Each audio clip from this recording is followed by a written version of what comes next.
어떻게 이 노래가 여기서 울려 퍼질 수 있는 거죠? 여기 한 중년 여성이 눈물을 흘리고 있습니다. 이 여성은 어떤 한국 음악을 듣고 나서 쏟아지는 눈물을 주체하지 못하고 있는데요. 도대체 이 여성에게 무슨 일이 생긴 걸까요? 전 세계적으로 K-팝에 대한 인기가 사그러들 줄 모르고 있습니다. 세계 어디를 가도 한국 음악이 들려오는 일은 이제 당연한 일이 되어버렸죠. 그런데 이 K-팝의 인기가 수십 년 전부터 이어져 왔다는 사실을 알고 계신가요? 오늘은 K-팝과 관련된 사연을 준비했습니다. 너무 감동적인 이야기라 저도 읽는 내내 눈물이 멈추지 않았답니다. 그럼 오늘의 사연 시작하겠습니다. 안녕하세요. 저는 영국에서 온 리나입니다. 한국의 첫사랑은 이루어지지 않는다는 말이 있죠. 드라마와 영화에서는 첫사랑과 결혼해 행복하게 살았다는 이야기가 많습니다. 하지만 제 첫사랑은 너무도 잔인한 기억으로 남아 있습니다. 저는 제 첫사랑과의 이야기를 들려드리고자 이렇게 사연을 보내게 되었습니다. 저는 영국의 실리제도에서 태어나 자랐습니다. 많은 사람들이 영국 하면 우중충하고 우울한 날씨의 런던만 떠올리기 마련인데요. 제가 태어난 실리제도는 에메랄드 빛의 바다와 아름다운 산호초들이 가득한 섬입니다. 코널에서 비행기로 30분, 그리고 배로 3시간 정도면 실리제도에 도착합니다. 실리제도에는 100개가 넘는 섬이 있지만 사람이 살고 있는 섬은 딱 5개뿐일 정도로 자연 그대로를 간직한 평화롭고 아름다운 지역입니다. 실리제도는 많은 사람들에게 사랑받는 지역입니다. 하지만 제가 20대였던 40여 년 전만 하더라도 영국 사람들조차 실리제도에 가본 적이 없는 경우가 대다수였을 정도로 깡촌 시골 마을이었습니다. 저는 고등학교를 졸업하고 나서 대학에 진학하지 않고 농사를 짓는 부모님을 돕기 위해 농장에서 일하기 시작했습니다. 어린 마음에 저도 도시로 나가 다양한 경험을 해보고 싶기도 했지만 연로한 부모님께서 농사 짓는 것은 꽤 힘든 일이었기에 저는 자연스럽게 농사일을 받아들이게 된 것 같습니다. 그렇게 저는 지루하지만 또 평화로운 특별한 일 없는 단조로운 일상을 보내게 되었습니다. 농사일은 한참 바쁠 때가 있고 또 한가할 때가 있는데 정신없이 바쁜 시기를 보내고 한가해질 때면 저는 실리제도의 곳곳을 걸어다니며 아름다운 자연 속에서 시간을 보내는 경우가 많았습니다.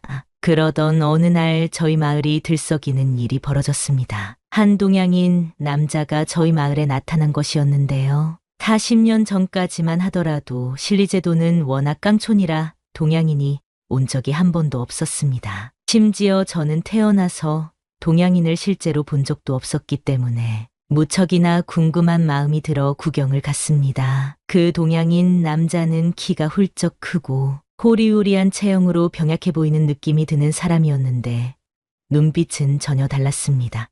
또랑또랑한 눈빛을 가진 그 동양인 남자는 마을 사람들의 호기심 가득한 눈빛에도 전혀 주눅들지 않았고 자신을 한국에서 온 현수라고 소개했습니다. 현수는 자신은 한국의 식물학자인데 전 세계를 돌며 희귀한 식물들을 채집하고 연구하는 중이라고 말했어요. 식물학자도 처음이었지만 동양인을 처음 본 저는 현수에게 큰 관심이 생겼습니다. 동양인이 저렇게 키가 큰 것도 신기했고 영어를 능숙하게 잘하는 것도 신기했기에 저는 현수에게 먼저 다가가 말을 걸었습니다. 마침 현수와 저는 비슷한 나이 또래라 우리는 금방 친해질 수 있었던 것 같습니다. 현수는 실리제도의 식물들에 관심이 많았고 실리제도는 제 손바닥 안에 있었으니 저는 틈틈이 실리제도 곳곳을 현수에게 소개해 주었습니다. 나이도 비슷하고 관심사도 비슷했던 터라 저와 현수는 거의 매일 함께 실리제도의 아름다운 자연을 함께 거닐었습니다. 현수는 백패킹 장비를 가지고 다니며 매일 잠자리를 옮겨 다녔는데 그런 현수가 안쓰럽기도 하고 걱정되기도 해서 가끔 저희 집에서 씻거나 식사를 할 수 있도록 초대를 하기도 했죠. 그렇다 보니 현수는 저희 부모님과도 꽤 가까워지게 되었습니다.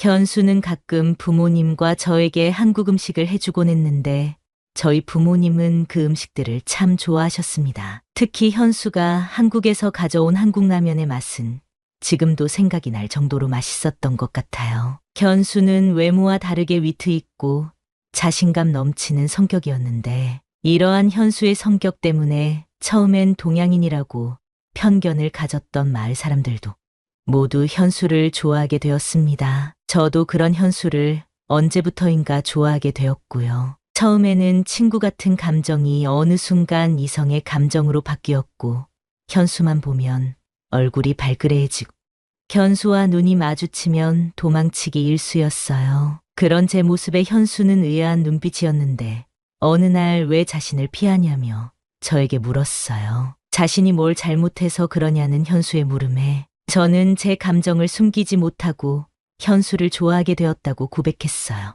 제 고백에 현수는 굉장히 당황한 것 같았어요. 당황스럽다는 표정과 함께 난감해 보이는 현수의 표정에 저는 괜히 고백을 했다. 후회가 되기도 했죠. 그러더니 현수의 얼굴은 새빨개지더니 무슨 말을 해야 할지 모르는 듯 난감해하는 것 같았습니다. 괜히 고백했다고 생각하던 그때 현수도 저를 좋아한다고 말했어요. 그때 얼마나 설레고 떨렸는지 몰라요. 현수도 저와 같은 마음이었다는 사실이 놀랍기도 했고 기분이 좋기도 했고 그때 감정은 말로 설명할 수 없을 것 같아요. 그렇게 저희는 마을 사람들 몰래 비밀 연애를 하게 되었습니다. 현수와 저는 신리제도의 자연 속에서 데이트를 하며 행복한 시간을 보냈습니다. 현수는 가지고 다니던 마이마이에 담겨있는 한국 가수의 음악을 들려주곤 했는데 무슨 뜻인지 모를 노래였지만 저는 그 노래가 참 좋았습니다. 우스꽝스러운 발음으로 한국 노래를 따라 부르기도 하며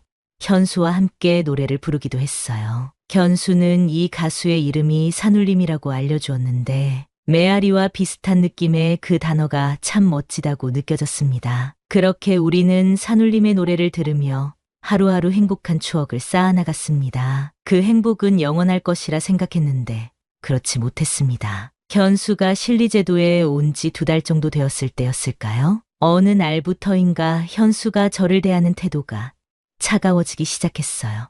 그리고 며칠 후 현수는 저에게 한마디 말도 없이 신리제도에서 사라져버렸습니다. 증발이라는 단어처럼 현수는 흔적도 없이 제 곁을 떠나버렸습니다. 말도 없이 떠난 현수 때문에 저는 큰 충격을 받았고 몇 날 며칠을 눈물 속에 지냈습니다. 어차피 떠날 사람이라고 생각하긴 했지만 현수의 빈자리가 정말 크게 느껴졌습니다. 마을 사람들 모두 말없이 사라진 현수를 배은망덕하다고 욕하기도 했을 정도였어요. 저도 현수에 대한 배신감이 정말 컸습니다. 그렇게 현수가 떠나고 몇 주가 지났을 무렵 저는 컨디션이 너무 좋지 않아 며칠 내내 밥도 제대로 먹지 못하고 침대에만 누워 있었는데요. 이런 제가 걱정되어 부모님은 저를 큰 병원에 데려갔습니다. 여러 검사 끝에 나온 결과에 저도 부모님도 큰 충격을 받을 수밖에 없었습니다. 며칠 내내 몸이 안 좋았던 이유는 임신 때문이었습니다. 제가 현수의 아이를 임신했던 거죠. 제 임신에 부모님은 난리가 났습니다. 당장 아이를 지워버리라고 화를 내는 아버지와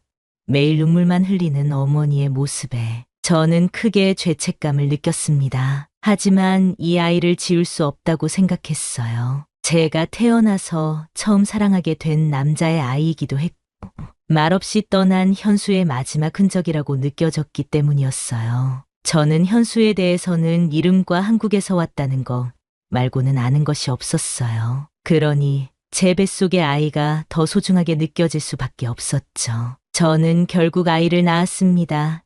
현수를 닮은 딸이었습니다. 딸 이름을 어떻게 지을까 고민하다가 산울림이라는 단어가 떠올랐고 그 이름을 그대로 따서 에코라고 지었습니다. 당시만 해도 동양인조차 볼 수 없는 동네에서 동양인 호녀를 낳았다는 것도 충격인데 미혼모의 길을 선택한 저를 보며 마을 사람들은 손가락질하기 시작했어요. 그리고 부모님은 저 때문에 얼굴을 들고 다닐 수 없다고 하실 지경이었죠. 그래서 저는 모든 걸 새롭게 시작하겠다. 다짐하는 마음으로 에코와 함께 집을 떠났습니다. 저는 에코만을 위해 살겠다고 다짐했고 그렇게 런던으로 향했습니다. 런던에서의 삶도 녹록지 않았습니다. 보통의 사람들과 다른 외모를 가진 에코는 친구들에게 따돌림 당하는 일이 많았고 저는 미혼모라는 이유로 무시당하기 일쑤였습니다. 때로는 에코를 낳은 것이 후회되기도 했을 정도로 런던에서의 삶은 정말 힘들었습니다. 하지만 그럴 때마다 에코가 큰 위안이 되어 주었습니다. 에코는 남들과 다른 외모를 가진 데다 아빠까지 없어 놀림당하고 무시당했지만 단 한 번도 저에게 불평을 한 적이 없었습니다. 아빠가 원망스럽고 궁금하기도 할 텐데 단 한 번도 저에게 아빠에 대해 물은 적이 없을 정도로 속 깊은 아이였습니다. 어려운 형편에 제대로 교육도 못 시켜주었는데도 에코는 항상 상위권 성적을 유지하며 영국에서 명문대라고 손꼽히는 대학에 장학금을 받고 입학을 했죠.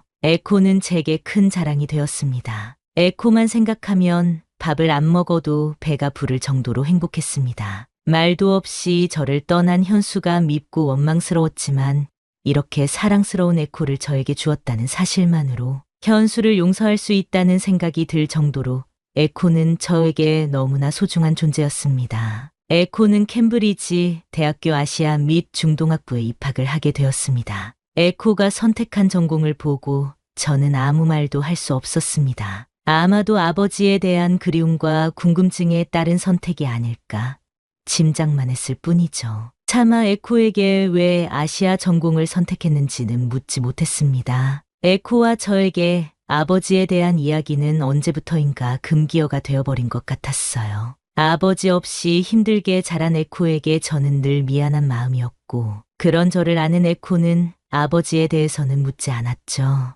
에코는 대학 졸업 후 동아시아 연구원으로 대학원에 들어갔어요. 에코는 몇 년간 열심히 공부하고 연구한 끝에 동대학 동아시아 학부의 교수로 부임하였어요. 이런 에코가 참 자랑스러웠지만 한편으로는 안쓰럽기도 했던 게 제 솔직한 마음이었습니다. 에코는 결혼도 하지 않고 교수로 승승장구했습니다. 제가 행복한 가정을 주지 못해 결혼을 하지 않는 것은 아닐까 늘 미안한 마음이었는데 에코는 자신은 남자보다 일이 더 좋다며 일할 때가 제일 행복하다고 말하곤 했어요. 에코는 2년 전부터 한류와 관련한 프로젝트를 진행하고 있는데 한국 문화와 한류 열풍에 대한 연구를 하고 있더라고요. 에코는 한국 음악을 많이 듣곤 했는데 어느 날 에코의 방에서 들려오는 낯설지 않은 음악 소리를 듣고 저는 오열을 하고 말았어요. 그 노래는 산울림의 노래였습니다. 오랜 시간 잊고 지냈던 노래였지만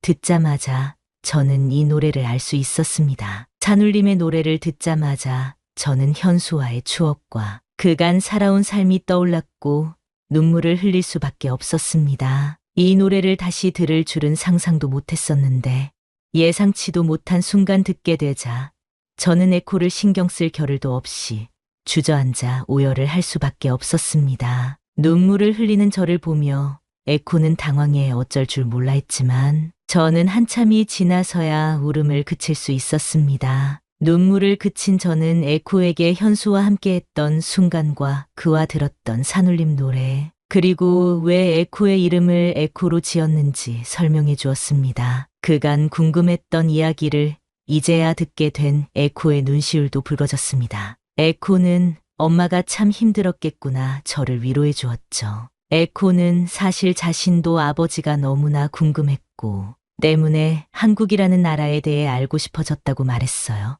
그렇게 살다 보니 지금 한국과 관련된 일을 하게 된 것 같다고 말했죠. 한류에 대해 연구를 하다 산울림이라는 가수의 노래를 듣게 되었는데 몇십 년 전 노래임에도 신선하고 독보적인 멜로디와 광기 어린 보컬의 음색에 도대체 이 노래는 무엇일까 궁금해졌는데 산울림에서 자신의 이름이 왔다는 사실과 아버지가 좋아했던 노래를 자신도 좋아하게 된 사실이 놀랍다고 하더라고요. 전 세계적으로 열풍인 BTS나 블랙핑크의 노래보다 산울림의 노래가 끌렸다는 것이 참 이상했는데 아버지의 딸이라 그런 것 같다고 말하는 모습에 눈물이 났습니다. 에코는 저와 함께 한국에 가고 싶다고 말했어요. 그렇게 저는 에코와 한국 여행을 떠나기로 했습니다. 제 어머니에게 에코와 한국에 가게 되었다고 전하자 어머니는 한국에 가기 전에 줄 것이 있다고 하셨습니다. 어머니는 저에게 빛바랜 편지 봉투를 주었는데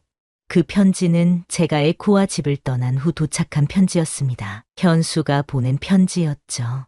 당시 현수가 말도 없이 저를 떠난 이유에 대해서도 어머니가 말씀해 주셨는데 저와 현수가 만나고 있다는 사실을 안 아버지가 노발대발하며 현수에게 당장 헤어지고 실리제도를 떠나라고 하셨었더라고요. 너무도 모욕적으로 현수를 몰아붙였던 탓에 현수는 그대로 실리제도를 떠나버린 것이었어요. 전 그것도 모르고 평생을 현수를 원망하며 살았던 거죠. 어머니가 전해준 현수의 편지에는 현수의 메일 주소와 집 주소가 적혀 있었고 말없이 떠난 것에 대한 깊은 사과와 다시 만나고 싶다는 내용이 적혀 있었습니다. 이 편지를 왜 이제야 준 것인지 저는 어머니에게 화를 냈습니다. 어머니는 아버지가 이 편지를 보자마자 버렸는데 차마 버릴 수 없어 여태까지 간직하고 계셨다고 하더라고요. 미안하다는 어머니를 붙잡고 저는 한참을 울고 또 울었습니다. 저는 에코에게 편지를 보여주었고 에코는 편지에 적힌 이메일로 연락을 해보겠다고 했습니다. 에코는 아버지의 메일 주소로 장문의 메일을 보냈고 우리가 한국에 가기 전에 답이 오길 기도했습니다. 그러나 우리가 한국에 도착할 때까지 답은 오지 않았습니다. 아쉬웠지만 워낙 세월이 많이 흘렀기에 답이 오지 않는 것이 이해가 가기도 했습니다. 에코와 저는 난생 처음 방문한 한국이라는 나라를 함께 여행했습니다. 40년 전 현수가 말했던 한국과 지금의 한국은 다르겠지만 그래도 현수의 나라에 오니 감회가 새로웠고 한국 사람들이 낯설지 않게 느껴졌습니다. 친절한 한국 사람들과 추억이 있는 한국 음식들을 먹으며 저와 에코는 한국에서 행복한 시간을 보냈습니다. 우리의 한국 일정이 끝나갈 때쯤 드디어 메일의 답신이 도착했습니다. 에코와 저는 떨리는 마음으로 메일을 열어보았는데 그 메일은 현수의 아들이 쓴 메일이었습니다. 현수의 아들은 아버지가 평생 그리워한 존재가 있었다는 것은 눈치채고 있었지만 이런 사연이 있었는지는 상상도 못했다고 하더라고요. 그리고 자신의 아버지는 작년에 병으로 돌아가셨다는 이야기와 아버지가 계신 납골당의 주소를 보내주었습니다. 현수가 죽었다니 저와 에코는 큰 충격을 받았습니다. 우리는 메일에 남겨진 납골당으로 향했습니다. 현수의 납골당에는 나이가 지긋한 현수의 생전 사진이 있었는데 세월이 흘렀어도 젊은 시절 현수의 빛나던 눈빛은 그대로였습니다. 현수가 왜 떠났는지 제대로 알지 못하고 원망만 한 것에 대한 미안한 마음에 저는 한참 동안 눈물을 흘렸습니다. 그리고 현수는 상상도 못했을 우리의 딸 에코를 보여주고 우리 딸이 이렇게 잘 자랐다고 마음속으로 이야기했습니다. 현수와 직접 만날 수 없는 것이 너무나 슬펐지만 현수가 떠날 수밖에 없었던 이유와 떠난 후에도 제게 연락을 했다는 사실에 저는 고마움과 미안함을 느꼈고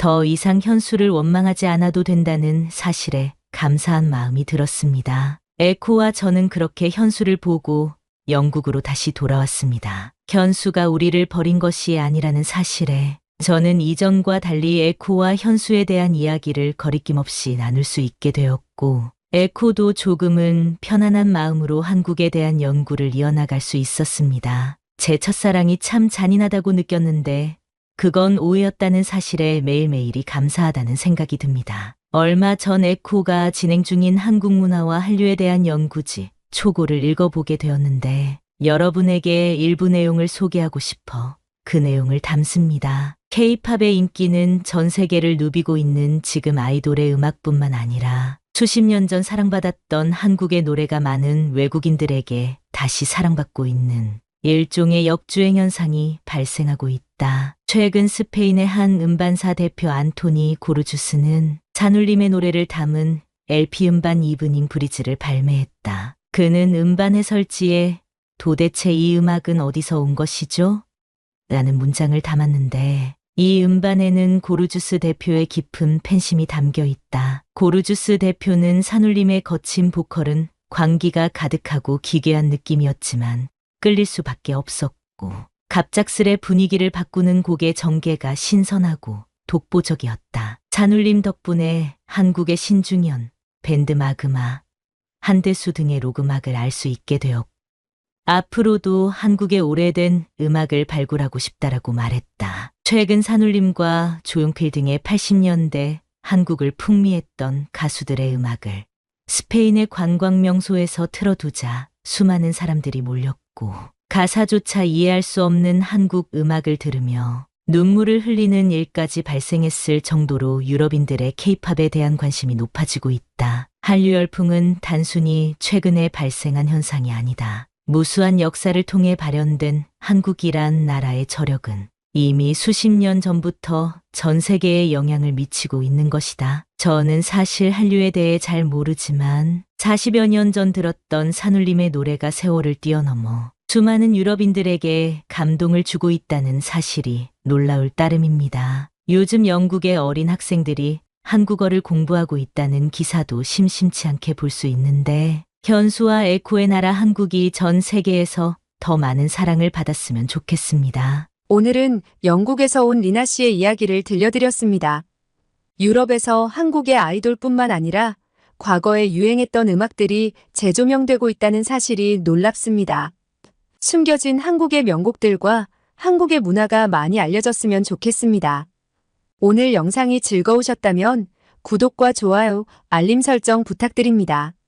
더 좋은 사연을 소개하는데 큰 힘이 됩니다. 오늘도 긴 사연 들어주셔서 진심으로 감사드립니다. 따뜻하고 행복한 하루 보내셨으면 좋겠습니다.